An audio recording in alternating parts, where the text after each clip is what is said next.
criado, né?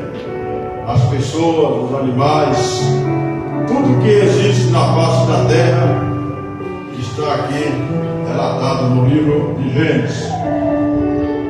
Livro esse escrito pelo servo de Deus, Moisés, né? Os 5 primeiros livros da Bíblia foram escritos por ele, né? Chama-se os Pentateuco, né? Gênesis 41, verso 38. Quem achou, diga amém. Amém.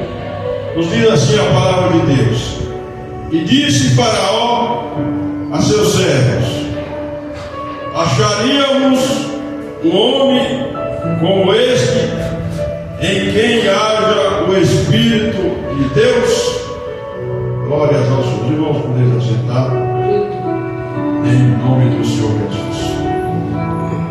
Vamos orar mais uma vez, para que Deus venha falar através dessa palavra nessa noite. Sua palavra nos garante: onde houver mais de 2 pessoas, Ele estaria presente. E Ele está aqui presente nessa noite, o Espírito Santo, e que Ele venha nos usar nessa noite. Nosso Deus e nosso Pai, em nome do nosso Senhor e Salvador Jesus Cristo, nós entramos em oração e pedimos ao Senhor que nos dá uma direção para falar através dessa palavra vindo diretamente do Senhor. O Senhor sabe o que cada um necessita aqui nessa noite na sua casa. Eu não sei, mas o Senhor, pela sua onisciência, o Senhor sabe tudo. Então que o Senhor venha, meu Deus, abençoar, abrir portas, abençoar os projetos da sua vida, os seus anseios, as suas necessidades. Pois o Senhor, Ele não dá tudo o que precisamos, mas tudo o que necessitamos, o Senhor dá. Então que o Senhor vai adiante, Senhor. Quebra os ferrolhos de ferro, porta de bronze, despedaça e pavimenta o caminho para que o seu povo venha receber a vitória e o seu nome seja glorificado. Amém. Em nome do Senhor. Glória seja Deus.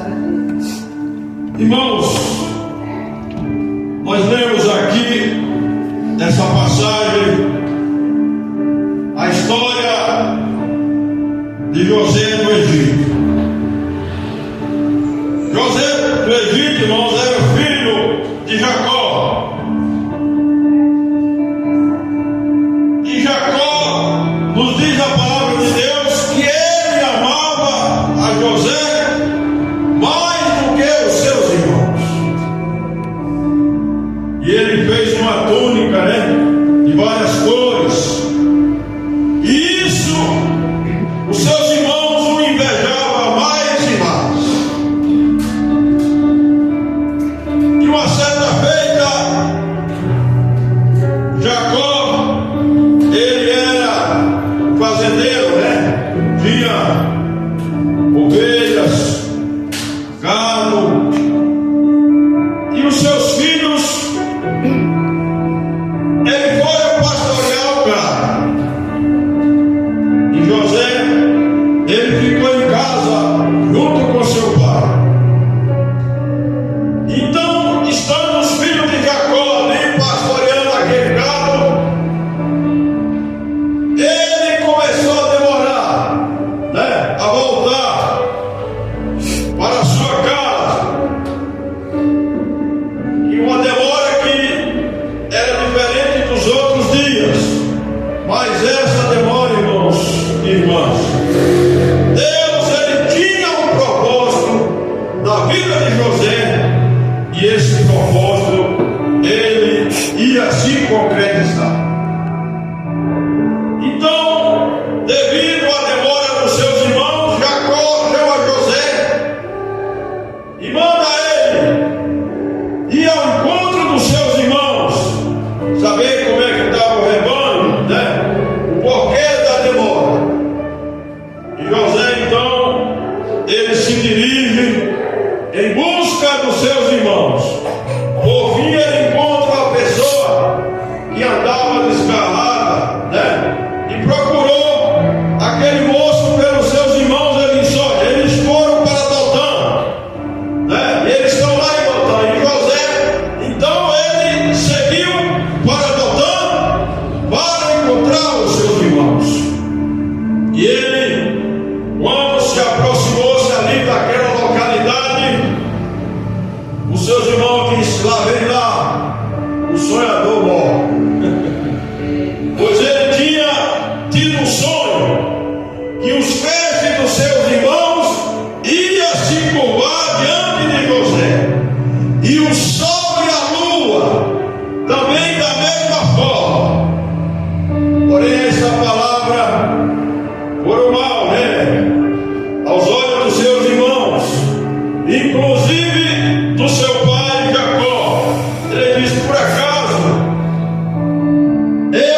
os seus irmãos irão se curvar diante de você? Então a Bíblia diz que Jacó guardava aquilo no seu coração, porém o seu irmão o invejava e começou a arquitetar, começaram ali a armar um complô para assim destruir a José. E ele, por pouco, irmãos, esteve próximo de lançar a mão daquele jovem e o matar. Porém o seu irmão mais velho disse: não iremos matar. O nosso irmão é carne da nossa carne, sangue do nosso sangue, né? Então o que fizeram? Pegaram ele, lançaram dentro de uma cova, e ele ali dentro daquela cova, uma situação difícil, os seus próprios irmãos o lançaram. Porém vinha ali uma caravana de camelos, eram os ismaelitas.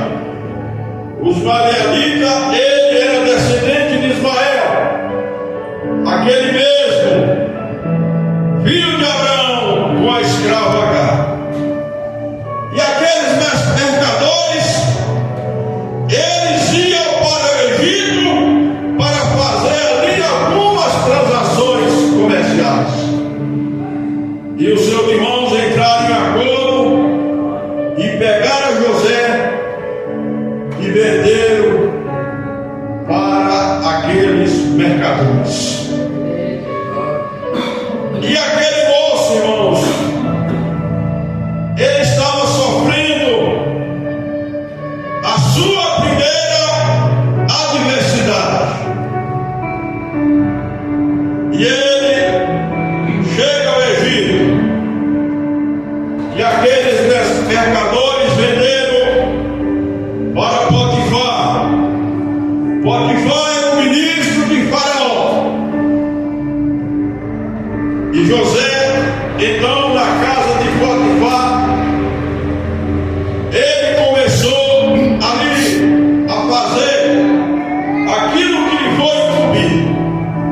E nos diz a palavra de Deus que José ele começou a se destacar, pois ele era dotado de um talento conferido pelo próprio Deus. E ele, na medida que passava o tempo, Potifar, vendo os seus talentos e as suas habilidades, nos diz a palavra de Deus que ele colocou todos os seus bens, todo o seu patrimônio ali sob a administração daquele jovem judeu. Porém, irmãos, a mulher de Potifar, uma pombagira do inferno, é assim: quando o servo de Deus ele se levanta, que ele começa a progredir, que ele começa a ser usado por Deus, o diabo ele arruma a situação, muitas vezes na vida sentimental, como era o caso específico ali de José, e ele levanta para derrubar aquele que Deus tinha levantado. E ele era formoso de parecer, um jovem, bonito, e ela começou a aliciar ele. Todos os dias o importunava para ter uma relação sexual com aquele moço. Mas José, um homem íntegro, um homem de pouca idade, mas de caráter, e um homem temente ao Deus de Israel. Ele disse: olha, eu aqui nessa casa, nada foi vedado para mim. O meu patrão Potifar, tudo ele entregou nas suas mãos, nas minhas mãos. E ele não sabe o que se passa, tudo é administrado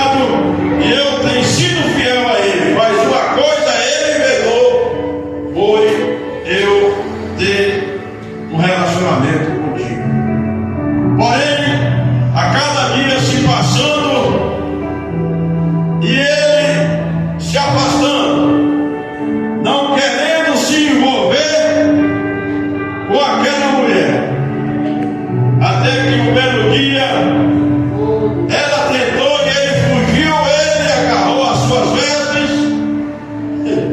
e ficou ali esperando o seu marido chegar, né?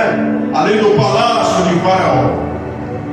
E quando ele chegou, ela disse: olha, você trouxe esse hebreu para escarnecer.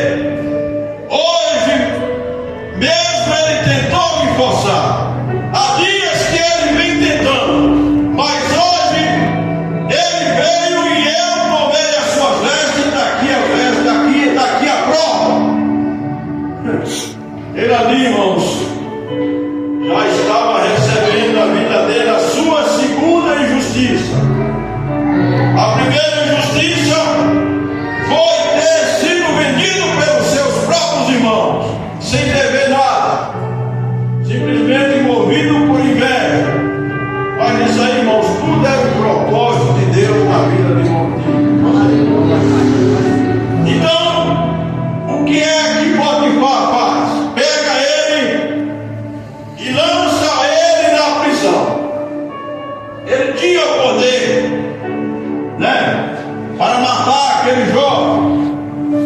Mas, irmãos, aquele que Deus levanta, aquele que Deus tem um propósito na vida dele, pode levantar o inferno, pode levantar quem quiser. Glória a Deus. Porque Deus vai se cumprir na vida. Aleluia. Então, irmãos, ele é lançado ali no cárcere, na prisão. E ele, novamente ali na prisão, ele começa a se destacar. Ele tinha um talento peculiar, lhe dado pelo próprio Deus. E ali José começou a ser um administrador ali daquela prisão. E ele se destacava muito e muito. Até que um belo dia, 2 ministros de Faraó cometeu o delito contra o rei. E eles foram lançados na prisão. E eles estando ali naquele cárcere, eles tiveram um sonho. E ali José, vendo que ele estava assim, um pouco perturbado devido àquele sonho, José disse: não, me conta meu sonho que eu vou revelar. Então ali, aqueles 2 ministros, ele falou no sonho e contou para José. E José interpretou que um ia voltar para o seu ofício de ministro, porém o outro ia ser enforcado. E conforme José ali decifrou o sonho, aconteceu. Porém ele disse: olha, quando você estiver diante de Faraó, roga aqui por mim, pois eu aqui estou nessa prisão sem ter cometido delito algum.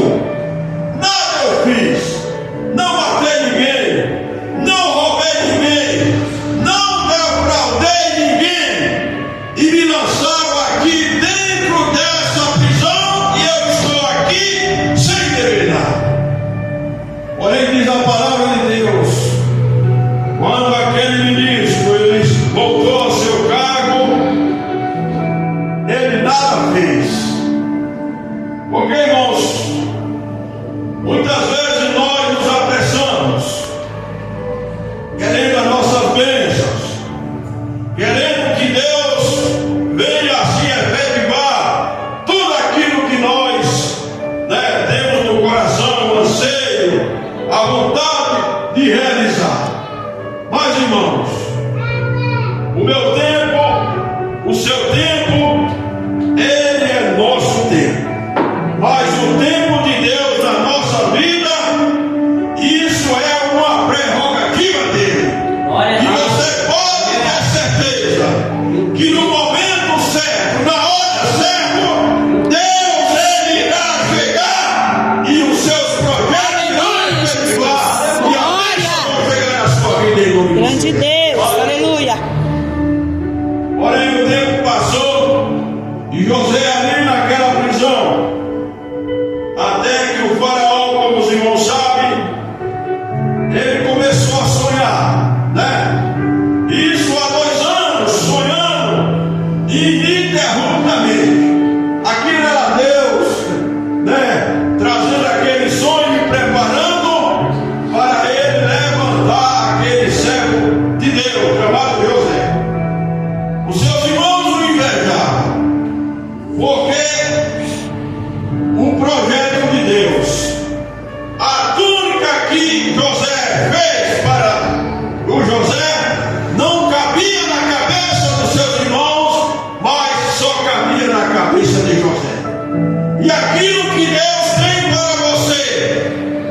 cidadão nascido na roça, no interior de Minas Gerais, cidadão sem estudo, sem uma estrutura, era um servente de pedreiro, né? Mas você vê hoje a grande obra que Deus colocou na vida daquele servo de Deus. Hoje você vê a Igreja Mundial, e a nossa com a irmã, né? É uma das maiores igrejas evangélicas, não só do Brasil, como do mundo. Agora, quem era ele? Que capacidade tinha ele, né? Para estar à frente do grande trabalho deles? Não, Deus chamou e Deus capacitou, né? Então, irmãos, é isso. Aí, irmãos, o faraó chamou os magos, chamou os astrólogos, aquelas pessoas, né, que trabalhavam com o mundo espiritual. Aí não passava de servo do diabo, né? Aí, por fim, ninguém conseguiu decifrar aquele sonho de Faraó. Por fim, aquele homem que havia esquecido de José. Porém, agora, diante dessa situação, desse impasse de Faraó, querendo o discernimento daquele sonho, aquele ministro disse: olha, quando eu cometi um delito aqui com o senhor, eu fui lançado lá no cárcere, e lá havia um jovem, e aquele jovem, ele interpretou o sonho, e da forma que ele interpretou, aconteceu. Meu ofício foi devolvido, meu cargo, e o outro foi morto. Aí então, irmão, naquela oportunidade, Faraó manda tirar José ali da prisão. E ele ali, Faraó contra o sonho dele. E ali José interpreta aquele sonho, falando que 7 anos de fome representava as vacas magras, e os 7 anos de fartura representava ali através daquelas vacas gordas. E ele disse: olha, haverá 7 anos de fome no Egito, e também haverá 7 anos de fartura. E nos primeiros 7 anos de fartura, Faraó coloca um homem entendido, um homem capaz, um homem que possa comprar 25% de tudo que vai ser produzido, de mão cheia, e armazena em silos, em armazéns, para quando vier o período de seca, a terra aqui não vai passar fome. Além que o Egito não passar fome, ele será um grande exportador de alimento para as outras nações. Glória a Deus. E conforme aquela interpretação, irmãos, você vê, o homem que teve 2 injustiças na sua vida, agora, irmãos, Faraó tira ele lá do cárcere. Um homem que, humanamente falando, não tinha como sair daquele cárcere, pois ele não tinha advogado. Os seus pais não sabiam, né? Da vida dele já estava dado como morto, né? Quando os seus irmãos pegaram, mataram aquele cabrito, levaram o sangue ali, né? Olharam para aquela túnica. Então ele era tido como morto, né? Porém, irmãos, Deus tinha um plano na vida daquele jovem. E ali, quando ele interpretou o sonho, houve uma unanimidade junto ali os ministros de Faraó. Aí Faraó, conforme nós lemos na palavra, diz: caríamos o homem desse, que tem o Espírito de Deus. Ele diz: já que Deus te revelou isso, somente eu serei maior no trono. Eu vou ser o primeiro, mas você vai ser o segundo do império. E ele pega o anel e coloca na mão de José.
mas ele não conheceu a José.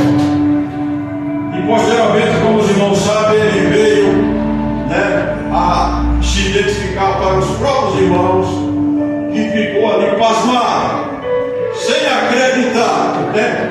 Sem acreditar que naquele escravo, naquele jogo que eles venderam para os ismaelitas, hoje era o segundo homem no reino do Egito. Eles tiveram que se inclinar conforme o sonho de José. Então, irmãos, o sonho de Deus, os projetos de Deus para a minha vida e para a sua vida, ele não vai ser malogrado, ele não vai ser frustrado. No momento certo, na hora certa, Deus vai te levantar e a vitória vai ser. Aleluia! Então, irmãos, ali Deus tinha um plano, e ali, como os irmãos sabem, Jacó, quando ficou sabendo que o seu filho querido ainda estava vivo, ele não acreditou, né? Você imagina, irmão, se a gente pudesse ser transladado para aquela época, né? Que fosse ali uma testemunha ocular. Quando Jacó recebeu a notícia daquele filho, né? Que não estava morto, mas estava vivo, e era governador do Egito. E ele, quando eu chego ao rio, então ele, quando viu ali os carros de Faraó, e veio buscar a Jacó e os seus irmãos, ele voltou a reviver.